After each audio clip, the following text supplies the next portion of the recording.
এই বাটুল, তুই আমার এইটুকু মেয়েকে ধরে জড়াচ্ছিস কেন রে? ময়না আমার পুতুলে পালাচ্ছে। না মা, আমার ছেলে পুতুলের সঙ্গে মেয়ে পুতুলকে বিয়ে দিয়ে দিয়েছে। তবে সাত পাকে বিয়ে হয়ে গেলে তো বর বউকে আলাদা করা যায় না।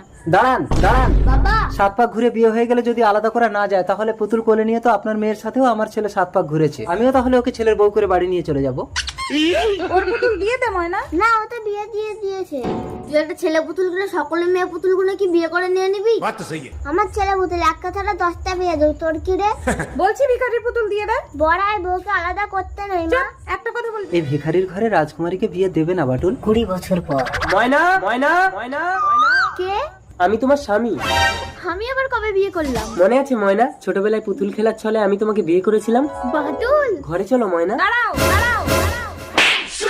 ভিখারি, তোর সাহস তো কম না, তুই আমার বাড়িতে এসে আমার মেয়ের হাত ধরে টানিস? ময়না আমার বিবাহিত স্ত্রী। এই চুপ কর, তোরা কিছু মাল করি পাওয়ার জন্য এই কায়দাগুলো